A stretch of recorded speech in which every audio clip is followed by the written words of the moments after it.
मनुष्यों के लिए नहीं है आज ये बंसी, आज ये उन सब जीवों के लिए है जिन्होंने वरदान मांगा कि गोपियां न बना सको और हमारा कम तप है तो हमें वहां के पशु पक्षी मोर सूकर कुकर जो मिले वो बना दो, लेकिन ब्रज के ही बनाओ। उन सब समस्त 84 कोष के ब्रज के जीव जंतुओं पशु पक्षियों जितने भी 2 पैर 4 पैर के पंख वाले बिना पंख वाले सब जीव पशु पक्षी खग मर्ग हैं, सबके लिए बंसी बजी भैरवी दुगन में।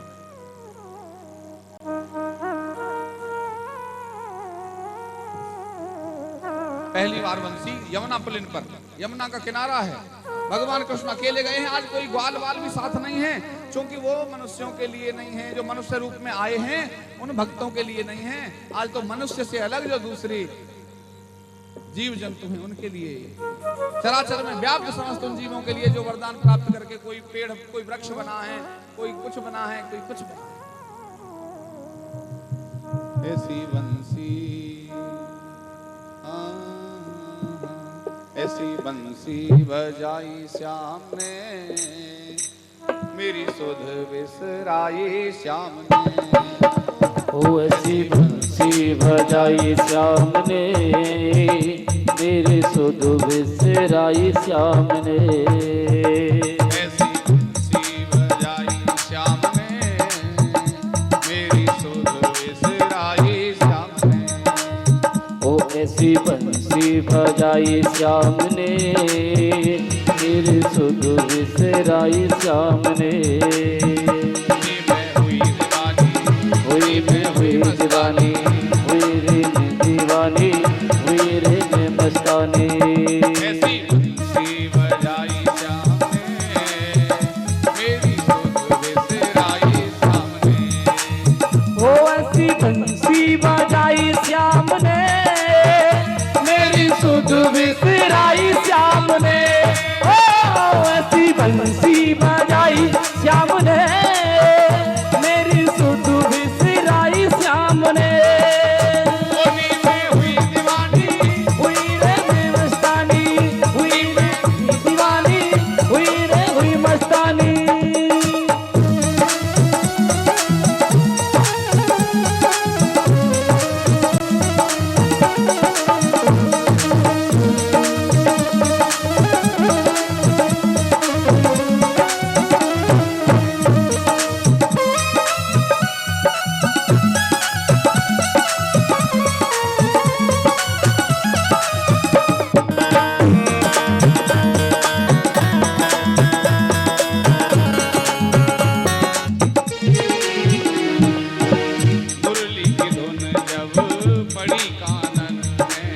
मुरली की धुन जब आई कानन में, नींद न आई श्याम मेरे नैनन में। ओ नींद न आई श्याम मेरे नैनन में, नींद न आई श्याम मेरे नैनन में, नींद न आई श्याम मेरे नैनन में।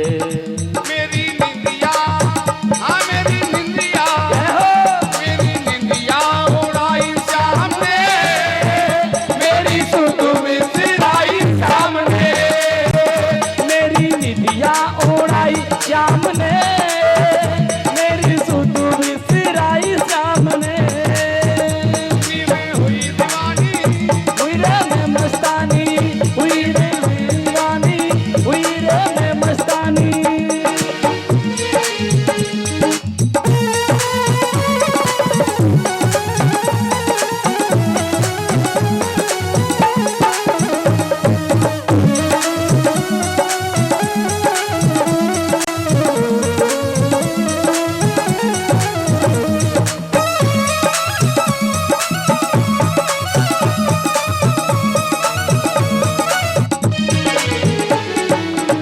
मुरली की धुन सुन जिया लहराए, उठे उमंग रहा नहीं जाए।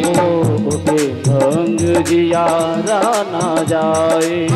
मुरली की धुन सुन जिया लहराए, उठे उमंग रहा नहीं जाए। टूटे अंगुरिया रहा नहीं जाए। मेरी सुध, ओ मेरी सुध, मेरी सुध बिसराई श्याम ने, उड़ाई श्याम ने, ऐसी बंसी बजाई श्याम ने, मेरी सुध बिसराई श्याम ने। मैं मस्तानी हुई रे मैं दीवानी, हुई रे मैं मस्तानी, हुई रे मैं दीवानी।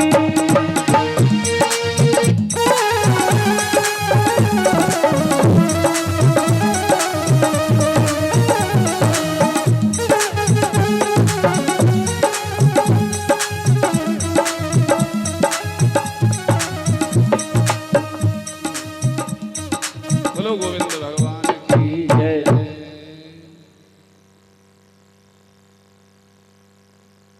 परिचय के साथ, परिचय के साथ।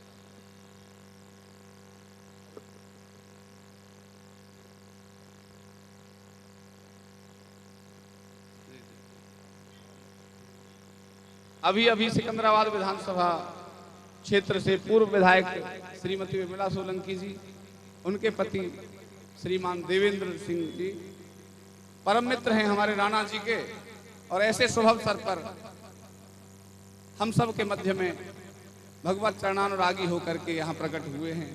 तो देखो, देवताओं का ही आवाहन देव कथाओं में होता है। देव तुल्य जो हो वही आप सब, और ये इतनी दूर से आए हैं, आप सब तो नजदीक से आए हैं, तो ऐसा सौभाग्य प्राप्त करने का अवसर भी इनको प्राप्त हुआ है, और हम सबको इनके दर्शन करने का अवसर प्राप्त हुआ है। जिन्होंने नहीं देखा उनसे भी आज परिचय हो गया कि देवेंद्र जी कौन हैं।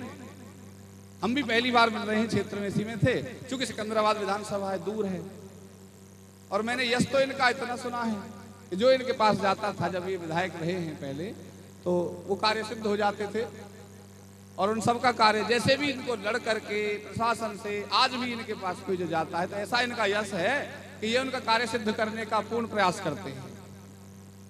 बोलो गोविंद भगवान की। भगवान इनको सदैव ऐसे लाभ देता रहे जो प्रशासन में बने रहें, शासन में बने रहें, नीति राजनीति में बने रहें। नीति का धर्म भले ही ना हो, लेकिन ये धर्म की नीति पर आजीवन चलते रहे। भगवत कृपा ऐसी यशस्वी श्री वर्चस्व मायुष्य मारोग्य मां विधाक्षो मानम महीयते धनम धान्यम पशुम बहुपुत्र लाभम सत्संवत्सरम दीर्घमायु मंत्रार्थाः सफलाः सन्तु पूर्णा सन्तु मनोरथाः शत्रुनां बुद्धिनाशोस्तु मित्राणां मदयस्तवः।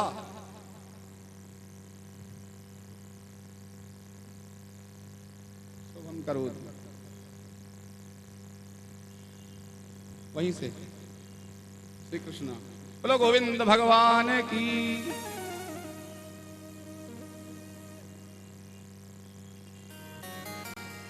ऐसी बंसी, जिस बंसी को जीवों के कान में पड़ने से अमृत तुल्य सुख और लाभ प्राप्त हो, सभी जीव उस बंसी की धुन सुनकर जिस दिशा से ये ऐसी मधुर कान मुरली की आ रही है, उसी ओर दौड़ पड़े।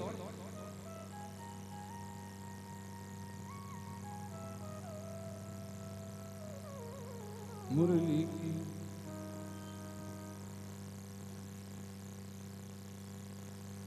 बोलो गोविंद भगवान की।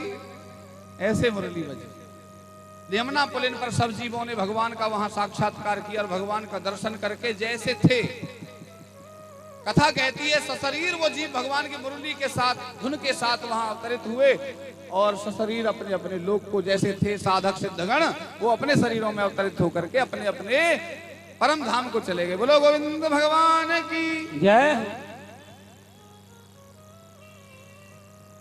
ये जो संत हैं बड़े वीतराग, बड़े प्रेमी, बड़े कोमल हृदय होते हैं। ये भगवान से बात करते हैं ऐसे जैसे इनका मित्र ही है, ऐसा इनका स्वभाव है।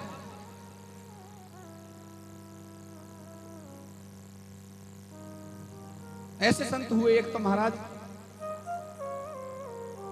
नाम बहुत हैं, कुंभन दास जी हैं। वो नित्य बात करते थे भगवान गोविंद से, नित्य बात।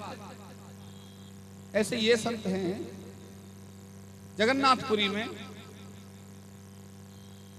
नित्य भगवान से बात करते हैं। आज इन बाबा ने भगवान से यमुना किनारे चर्चा करी, लेकिन आज कृष्ण भगवान अलग रूप में आए हैं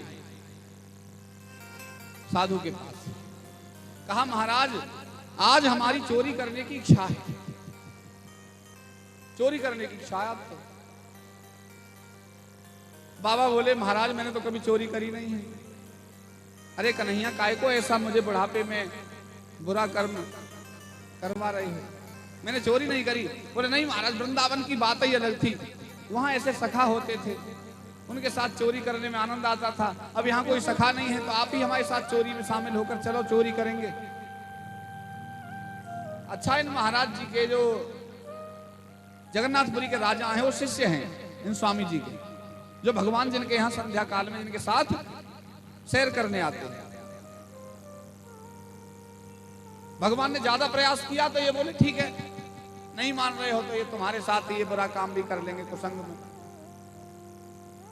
यही हुआ। अब बोले चोरी काय की करनी है? बोले इस राजा के बाग में कटहल के बड़े सुंदर वृक्ष लगे हैं, पकी हुई मीठी कटहल है, कटहल पक जाती है तो मीठी लगती है, कटहल की चोरी करनी है।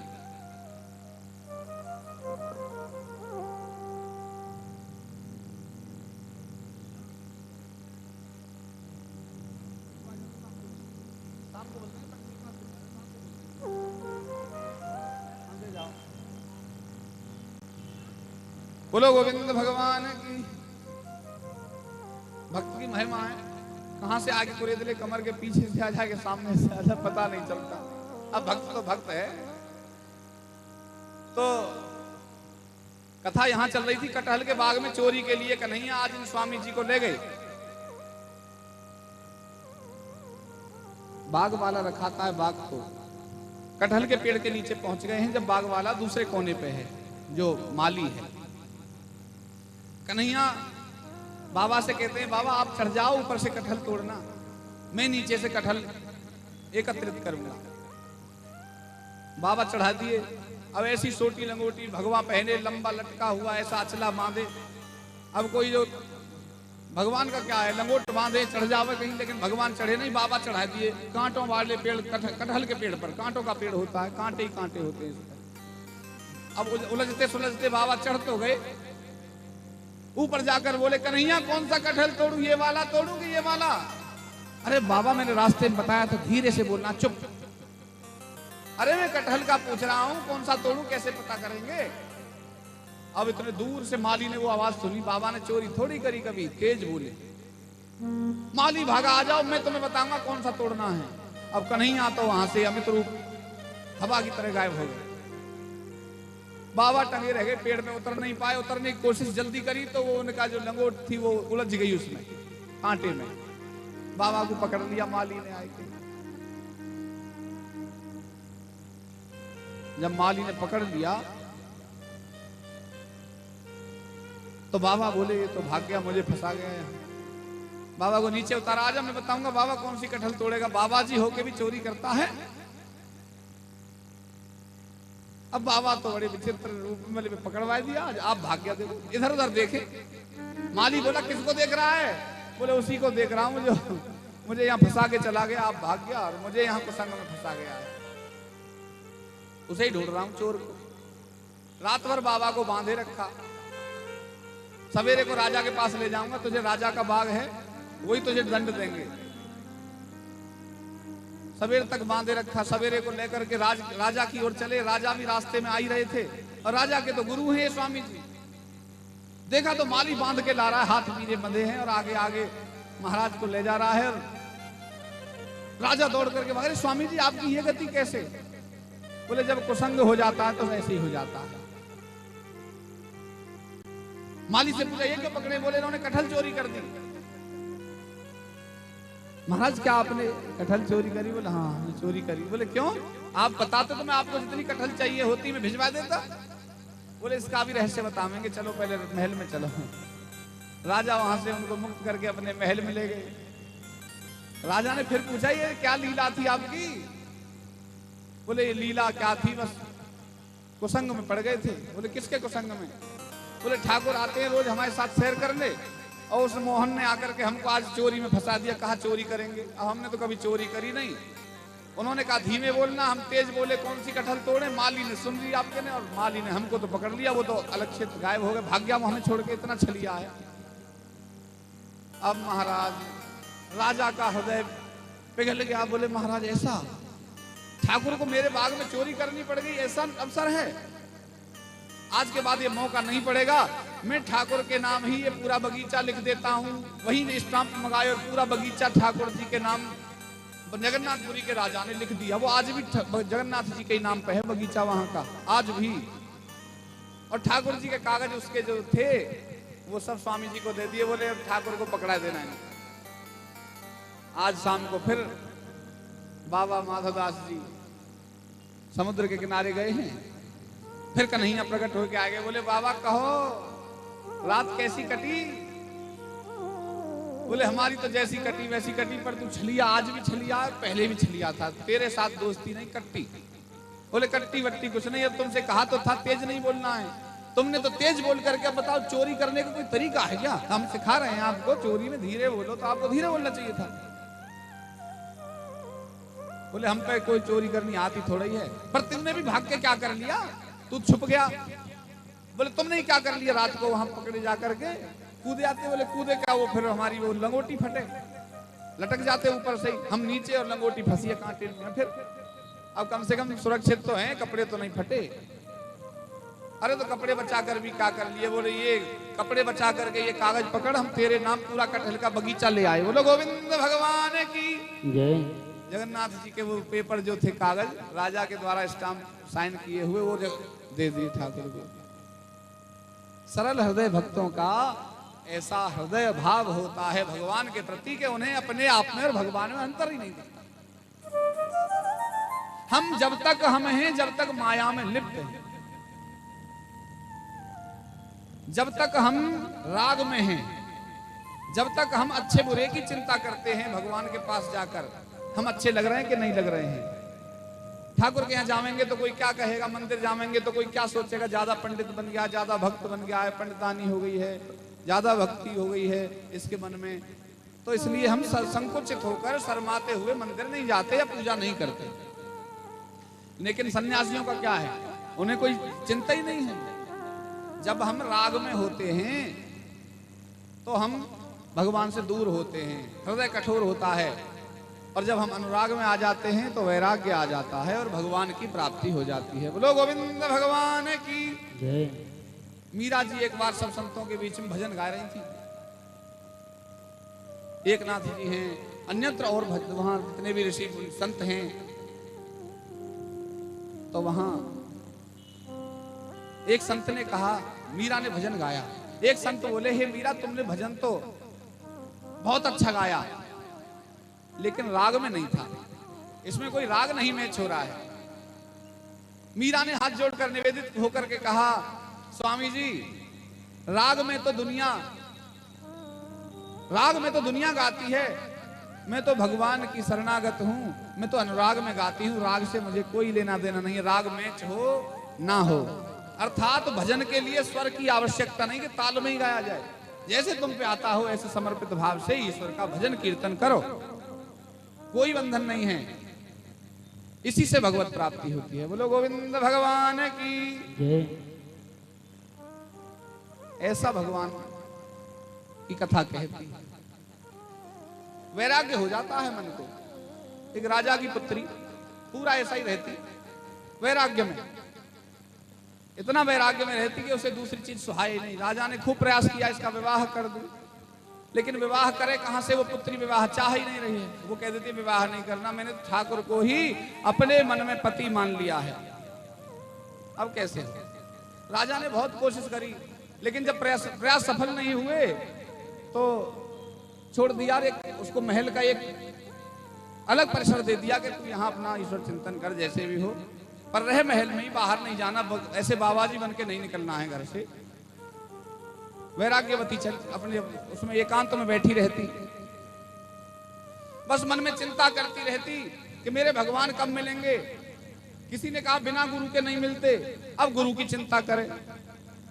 आज खिले कल झुक चले, परसों मिलिए धूल, और देख दशायों फूल की, तू क्यों फूले फूल। उसको जीवन से लगाव नहीं था, उसे लगता था आज हम जवान हैं, कल वृद्ध होंगे, फिर झड़ जाएंगे, फिर जन्म होएगा। वृक्ष पत्ता बोला पात से, तो सुनो पात मम बात, अब के बिछड़े कब मिले, दूर परेंगे जा। तरुबर बोला पात से, सुनो पात मम बात, विधि की ये सब रीत है, एक आवत एक जात। ऐसा उसको वैराग्य की भाव प्रकट होते रहते थे। बस यही जिज्ञासा करती रहती थी कि कैसे हम गुरु की प्राप्ति करें। हम देखत सब जग गयो, जग देखत हम जाए, ऐसो सदगुरु ना मिलो, जो पकड़ छुड़ावे बाह। ऐसा सदगुरु मुझे कोई नहीं मिल रहा जो मेरी बाह पकड़ करके मुझे संसार भवसागर से मुक्त कर दे। अब इसी प्रकार का वो चिंतन करती रहती, मन में यही गीत गाती रहती। एक दिन कोई चोर रात को नकब लगाने के भाव से महल की दीवार के किनारे पहुंच गया, उसी महल की जहां वैराग्यवती रहती है। नकब यानी कुमिल, छेद करते दीवार में चोर, घुस जाते हैं, माल निकाल ले जाते हैं। अब इसने नकब लगा लिया, चोर ने नकब लगाया, तो नकब लगा के उसी के कमरे में कक्ष में निकला जाकर जो वैराग्यवती का था। अब वैराग्यवती तो वहां यही गा रही है, जगते हम देखत सब जग गयो, जग देखत हम जाएं, ऐसे सतगुरु ना मिले, जो पकड़ छुड़ावे बाएं। चोर बड़ा चालाक था, ठग था, सातिर था। उसने सोचा अच्छा इसे गुरु की तलाश है, चोरी करने से इतना धन नहीं मिलेगा, अब इसको ठग लिया जाए। वैराग्यवती को देख करके उसने ऐसा अपना चोला बना लिया, भगवा वस्त्र। उसके ठगों के पास सब रहते हैं, सब वस्त्र सब प्रकार के। उसने स्वामी सन्यासी जैसा वेश बनाया, साधु बन गया, साधु बन गया। साधु बनना आसान है, साधु हुआ नहीं, वो साधु बन गया। साधु बनना बोले तो ऊपर से चोला पहन लेना, और साधु होना ऊपर से हम साधु हैं कि नहीं है, भीतर से हमारे अंदर हृदय में साधुत्व आ जाए, त्याग आ जाए, वैराग्य आ जाए, यही है। लेकिन आजकल साधु कैसे हैं, घर में हुई खटपट और चलो गुरुजी के मठ पर। फटाफट घर में लड़ाई हुई तो वैराग्य ले लिए, सन्यासी बन के। क्यों आ गए हो? अरे पत्नी से बहुत झगड़ा होता था, पुत्रों ने आदर नहीं किया, चौथी पनह जाए नृप कानन, 4 पन्हा बच्चों ने मारी, इसलिए हम वैराग्य लेते। पन्हा खा के वैराग्य लेते, पहले नहीं लेते। विचित्रता है हमारी। घर में हुई खटपट और चल बेटा मठ पर।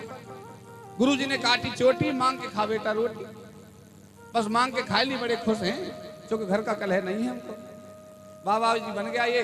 और जब बाबा जी बन गया तो वैराग्यवती की दृष्टि इस पर पड़ी, और जब दृष्टि पड़ी तो इस मुड़े हुए संत को देखा। ये मुड़ा नहीं है, लेकिन मुड़ने का नाटक किया है। मुड़ना मतलब मुंडन से ही नहीं है कि मुड़ गए भाई, गंजे हो गए, सर मुड़वा दिया, ऐसा मुड़ना कुछ नहीं होता है। मुड़ना अर्थात ग्रस्त से वैराग्य की ओर मुड़ जाना। जब आप मुड़ जाओगे वैराग्य की ओर, तो आपके हृदय में साधुत्व आ जाएगा, आपके हृदय में भगवान नाम का भी बीज उपज जाएगा। सरगंजा ना करो, लेकिन भाव से मुड़ जाओ, पर्याप्त है आपका भक्त होना। लेकिन ये कैसे मुड़ा? भाव से नहीं मुड़ा, रूप से मुड़ गया।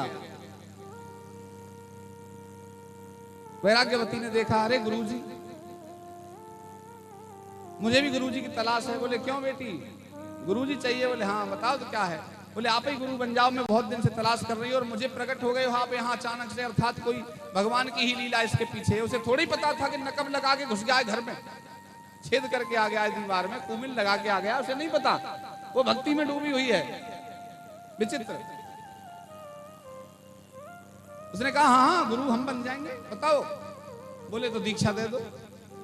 बोले दीक्षा सन्यासी हैं हम, महलों में दीक्षा नहीं देते, वन में दीक्षा देते हैं, चलो वन में। बोले चलो महाराज। अरे खाली नहीं, जो भी तुम्हारे जितने वस्त्राभूषण है, जितने ये सोने की जो ज्वेलरी है, इन सबको इकट्ठी करो। अपना कपड़ा बिछा दिया इस ठग ने, जो स्वामी जी बना है, गुरु जी बन रहा है, सारे आभूषण वैराग्यवती ने। बोले त्याग की भावना के बाद ही हम दीक्षा देते हैं, और त्याग का मतलब है सारे आभूषण सब रखो इसमें। गठरी बांधी, वैराग्यवती को वन में ले गया, और ले भी कहां से गया? उस नकब वाले छेद में से ले गया जो राजा देख न ले, या राजा के सिपाही न देख ले।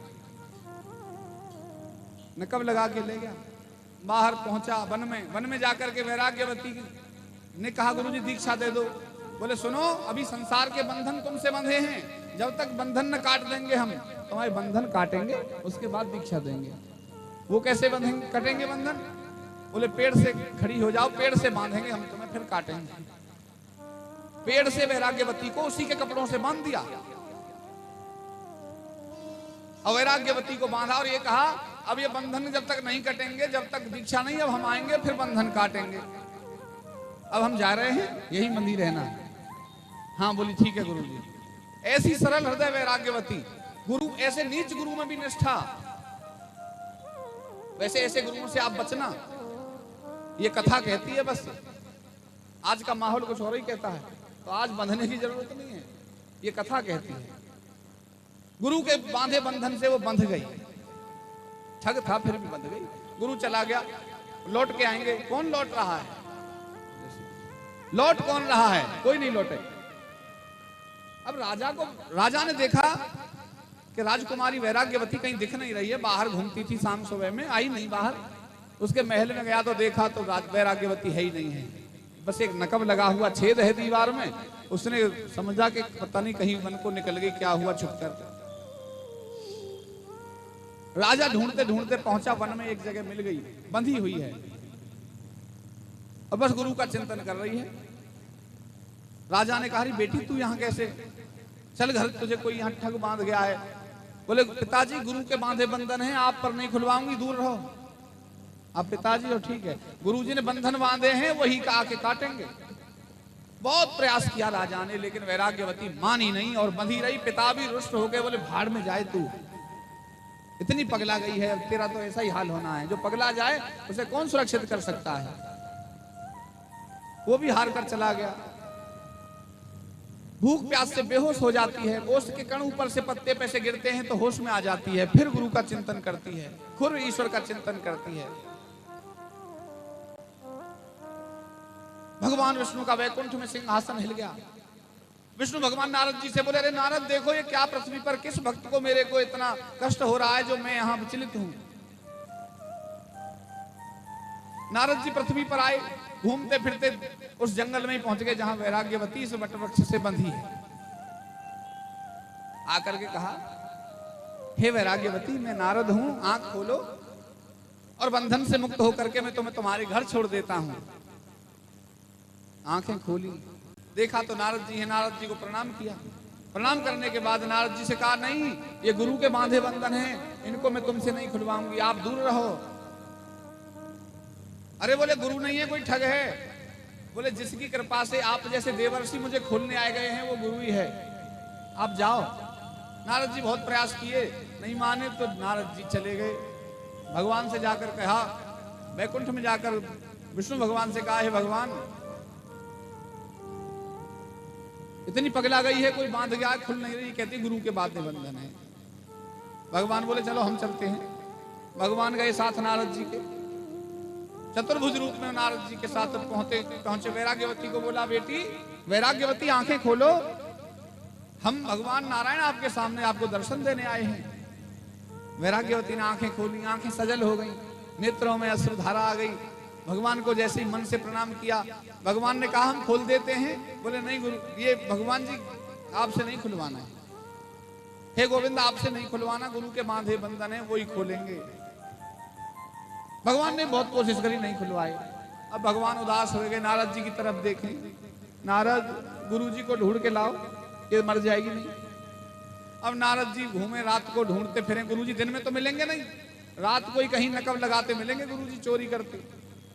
अब नारद जी ने एक जगह जाके गुरुजी को पीछे से हाथ मारा, रात में कहीं कोमल कर रहे थे दीवार में, हाथ मारा गुरुजी। अब पीछे देखा तो नारद जी वो घबरा गया, हाथ जोड़ने लगा, गुरुजी वो तुम्हारी जो शिष्या है वैराग्यवती उसके बंधन खोल दो। वो भगवान नारायण पे भी बंधन नहीं खुलवा रही है, वहां नारायण भगवान इंतजार कर रहे हैं, आपका प्रतीक्षा कर रहे हैं। वैराग्यवती के पास खड़े हो गया, अब तो और घबरा गया, बोले मैं और ऐसा कहां के जो मैं तो ठग हूं एक छोटा मोटा। नारद जी के आग्रह पर चल दिया, शर्माता हुआ गया। भगवान विष्णु खड़े हैं चतुर्भुज रूप में। वैराग्यवती के सामने पहुंचा तो बड़ी हर्ष से गदगद हो गई वैराग्यवती। गुरुजी देखो आपकी कृपा से बंधन मुक्त हुई नहीं कि नारायण का भी दर्शन हो गया। बोलो गोविंद भगवान की जय। अब गुरुजी से नारायण भगवान बोले, गुरुजी आ गए, बंधन खोलो शिष्या के। भगवान के आग्रह से उस ठग ने वैराग्यवती के बंधन खोल दिए। खोली वैराग्यवती, पेड़ वृक्ष से खोली। अब भगवान की तरफ न दौड़ी, गुरुजी के पैरों में लेट गई। गुरु ब्रह्मा गुरु विष्णु गुरु गोविंद दो खड़े, काके लागो पाए बलिहारी, गुरु आपने गोविंद दियो बताए। अब ठग बोला, ऐसा तो मैंने कुछ नहीं बताया था, ये हो क्या गया।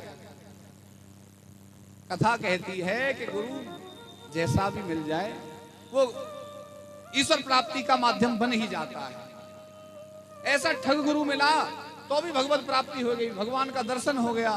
सच्चा गुरु मिल जाए तो भगवान का दर्शन से ऊपर का जो भी होता होगा वो भी हो जाएगा ना। जय जय श्री राधे, जय जय श्री राधे, जय जय श्री राधे। ऐसी भगवत कथा है। कथा ये कहती है कि निष्ठा बड़ी आवश्यक है गुरु के चरणों में। पहले गुरु को जानकर करो, सब चीजें देख लो, सब वस्तु देखो, सब व्यवहार देखो उसका, कि उसके मस्तिष्क में क्या चलता है, कैसा कल्याणकारी है, कितना ज्ञान है, क्या वो तुम्हारे प्रश्नों का समाधान कर सकता है। अब प्रश्न ऐसे नहीं कि मेरी तो भैंस बीमार है, ये है। क्या आपके मुक्ति पथ के प्रश्नों का समाधान कर सकता है? क्या आपको दैव मार्ग दिखा सकता है? क्या आपको ईश्वर से मिलाने का माध्यम हो सकता है? आवश्यक नहीं है कि उसने ही भगवान को प्राप्त कर लिया हो, ये जरूरी नहीं है। एक रेल यात्री टिकट लेने पहुंचा, बंबई जाना था। एक रेल यात्री रेल में यात्रा करने के भाव से बंबई कभी गया नहीं था, तो आज सोचा बंबई जाएंगे रिश्तेदारी में। टिकट की खिड़की पर पहुंचा, काउंटर पर जाकर बोला बंबई की टिकट दे दो। बोले हाँ बंबई की टिकट ले लो। अच्छा टिकट देने से पहले ये बता दो क्या तुम बंबई गए हो? टिकट क्लर्क से पूछ रहा है। बोले बंबई मैं तो कभी नहीं गया। बोले लाओ तो पैसे लाओ। बंबई गया नहीं है, हमें बंबई की टिकट दे देगा, झूठ बोल रहा है। चलो अब बताओ। टिकट के काउंटर पर क्लर्क जो बैठा था उसने कहा मैं भले ही बंबई नहीं गया हूं, लेकिन बंबई की टिकट मेरे पास है तो मैं मुंबई जरूर भेज दूंगा। बोलो गोविंद भगवान की। गुरु न गया हो ईश्वर के दर्शन के लिए या उसे ना हुआ हो ईश्वर दर्शन, ये संयोग की बात है। यदि आपकी निष्ठा गुरु के प्रति बहुत ही कठोर और प्रभावी है तो आपको वो गुरु ईश्वर दर्शन करवा के ही मानेगा। बोलो गोविंद भगवान की। यश कीर्ति गुरु प्रदान कर देता है। आप देखो रामदेव जी, जो स्वामी जी रामदेव हैं, इनके गुरु इतनी यश कीर्ति नहीं है जिनकी जितनी इनकी फैलवा दी उन्होंने। साध्वी ऋतंभरा, उनके गुरु बहुत कम लोग उनसे परिचित हैं, और साध्वी ऋतंभरा जी को हर एक लोग परिचित, इतना यश कीर्ति कर दी उनकी। तो गुरु का माध्यम इसलिए आवश्यक होता है। किसी ने पूछा गुरु क्यों किया जाए? बोले इसी प्रश्न को जो तुम कर रहे हो, गुरु क्यों किया जाए, इन प्रश्नों के ही उत्तर के लिए गुरु की आवश्यकता है। प्रश्नों का उत्तर गुरु ही प्रदान कर पाता है। भगवत कृपा से फिर कथा की ओर चलते हैं। तो सरल हृदय जो होते हैं, गोपियां सरल हृदय हो गई और मुक्त हो गई, ऋषियों को ही प्राप्त होते हैं भगवान। ऋषि कौन है? जो इस संसार से रि हो गए हैं, रिक्त हो गए हैं। संसार रिक्तः इति ऋषि, ऐसा ऋषि जो संसार से रिक्त हो गए हैं, माया से मुक्त हो गए हैं, वही ऋषि हैं। तो ऐसा भाव हम भी बना सकते हैं। ऋषि का अर्थ चोला बदलना नहीं, भीतर से ऐसा भाव बन जाए कि संसार है भी नहीं है। ब्रह्म सत्यम जगन मिथ्या, ये संसार है भी लेकिन जैसा है ऐसा दिखता नहीं है। सत्य कौन है? ब्रह्म सत्यम। तो ब्रह्म की ही उपासना, अर्थात किसी भी रूप में, किसी मूर्तिमान रूप में उसकी उपासना भक्त करता है। कुछ कहते हैं ज्ञान से परमात्मा प्राप्त होता है, तो ज्ञान श्रेय मार्ग है। लेकिन भक्ति सद्यो मुक्ति देती है, सीधी मुक्ति दे देती है। और फिर भी भक्त उस मुक्ति को लेता नहीं है। बड़ी बात तो यह है, उस मुक्ति को भक्त लेता नहीं है। जब मुक्त करने भगवान आते तो कह देता है मुक्ति नहीं चाहिए, हमें तो भगवान का साथ चाहिए। ऐसे ही विरह में तड़पते रहे गोपियों की तरह। गोपियों का भी यही भाव था, ना मुक्त होना है और ना ही प्राप्त करना है। अप्राप्त अवस्था ही इतनी सुखदायी है कि इससे ज्यादा बड़ा सुख कहीं नहीं है, जो विरह का सुख है। गोपी कहती है उद्धव जी से, प्रसंग में कहेंगे। बोलो गोविंद भगवान की जय। भगवान ने नई लीला रची है। यमलार्जुन के 2 वृक्ष हैं जो नलकूबर के नाम से पहले स्वर्ग से आए हुए यहाँ स्थापित होकर के यमलार्जुन बने हुए हैं। नलकूबर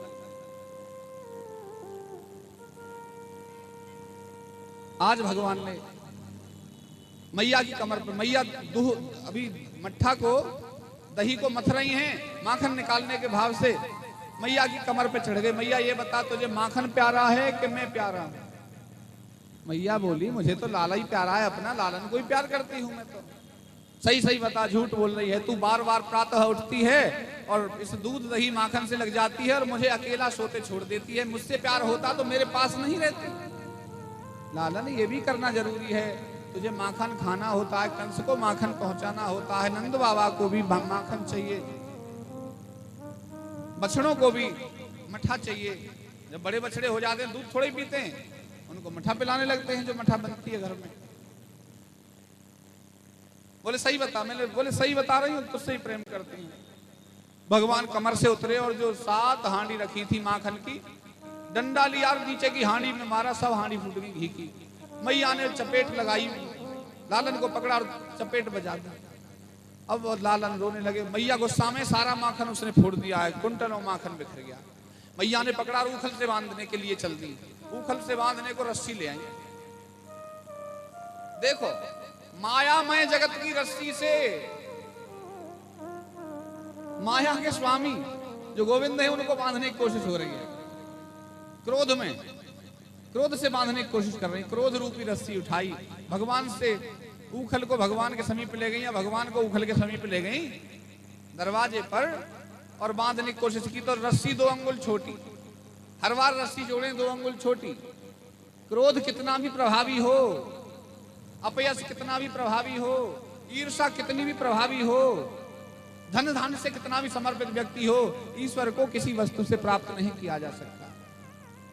मैया उदास हो गई, बार बार रस्सी बांधकर 2 अंगुल छोटी पड़ जाती। लेकिन यहां भगवान नहीं बंध पाए। मैया रोने लगी और जब रोई तो क्या हुआ पता है? रोने पर क्या होता है? हृदय पिघल जाता है। और जब हृदय पिघला तो अरे कन्हैया तू बंध क्यों नहीं रहा? बता तू बंधेगा कैसे?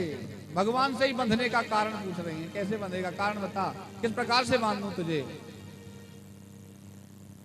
अरे बोले मैया रस्सी बहुत लंबी है, तू बांध दे, अब बंध जाऊंगा। जैसे ही मैया के असुर प्रवाह हुआ, हृदय में कोमलता आ गई, कठोरता समाप्त हो गई, क्रोध भी समाप्त हो गया। लाला तू बहुत तंग करता, मुझे आज मैं तुझे बांध के मानूंगी, इस प्रकार के भाव से। पहले कह रही थी आज बांध दूंगी, तुझे देख लूंगी, और वो विदीर्ण जब हृदय हुआ तो आज पिघल करके कहा तू बहुत सताता, अब तू ऊखल से बंधा रहे। ऐसा भाव, दोनों में अंतर है। एक पिघले हुए हृदय से दुखी होना और एक क्रोधित होकर के दंडित करना, दोनों में अंतर है। अब भगवान बंध गए। आंसू से पिघले हुए हृदय के द्वारा उत्सर्जित भाव से भगवान ऊखल से बंध गए।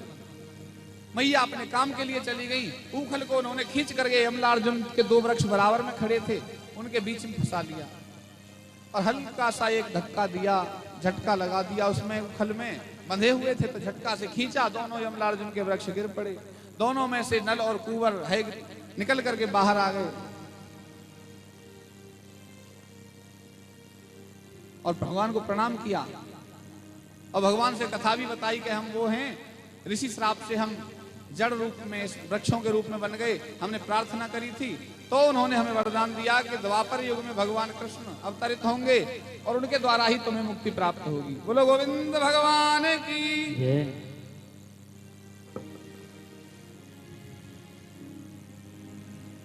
अभी जो क्रोध से बांधने की मैया ने कोशिश करी थी वो बलपूर्वक बांधना चाहती, मन से नहीं मान रही थी, आत्मा का भाव नहीं था, भक्ति का भाव नहीं था, क्रोध का भाव था। मन बल तन बल बुद्धि बल सरे न एक काम।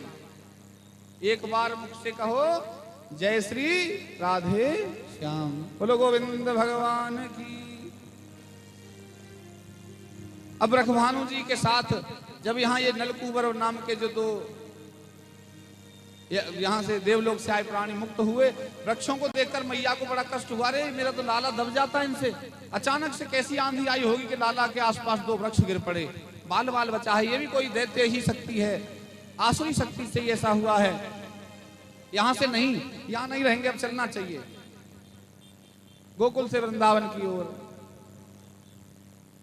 उपनंद नाम के जो इनके परिवारी जन है नंद के, वो बताते हैं कि यमुना किनारे एक गांव, एक स्थान है, वृंदावन है, वहां बहुत सारी वृंदाओं के वृक्ष हैं, जल भी बहुत विद्यमान है। और वहां जो ये स्थान, ये तो हो गया है भूत प्रेत और पिशाचों का अड्डा, लालन को बड़ा खतरा है, वहां चलो, इस स्थान को ही छोड़ दो।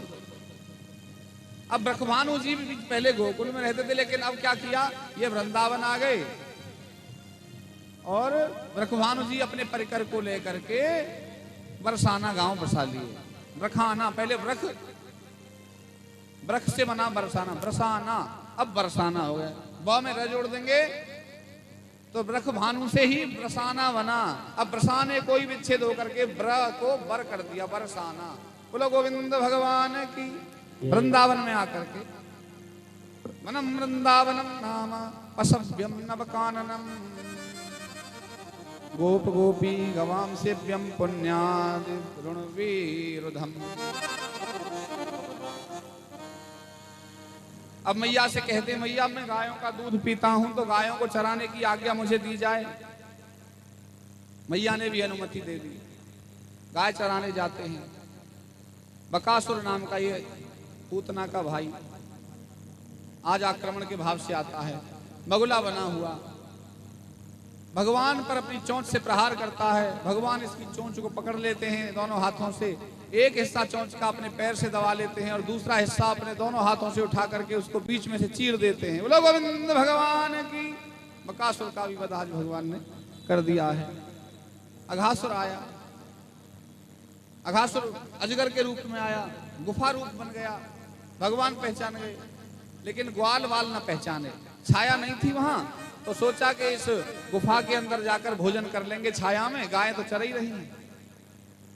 गोपगण भीतर घुस गए, उसके अंदर जाकर के भगवान रोक नहीं पाए उनको, अंदर चले गए। भगवान बोले अब मुझे ही कुछ करना है।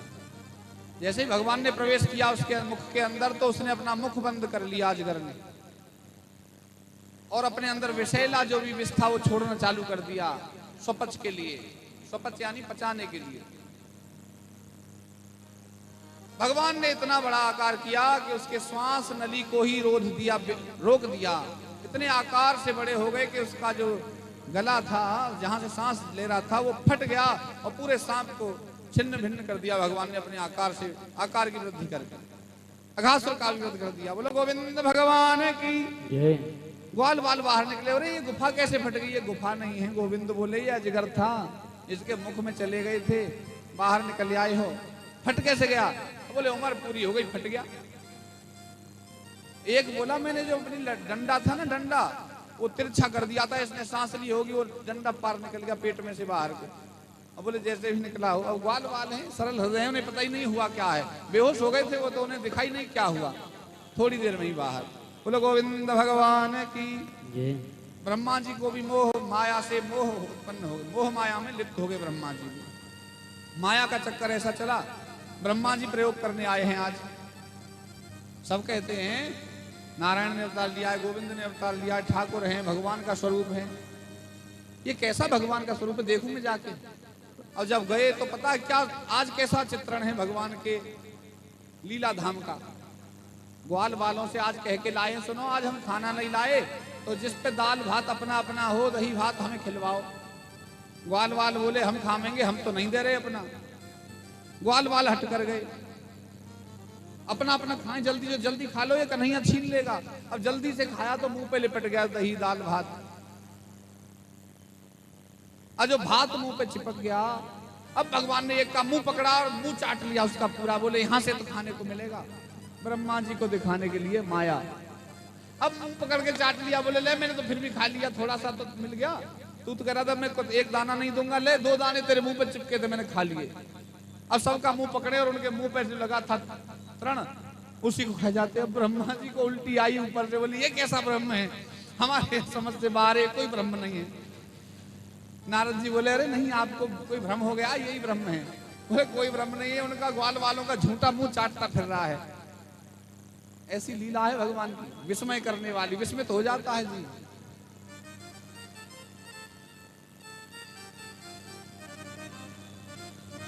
ब्रह्मा जी बोले ठीक है एक प्रयोग और करके देखते हैं। दूसरा प्रयोग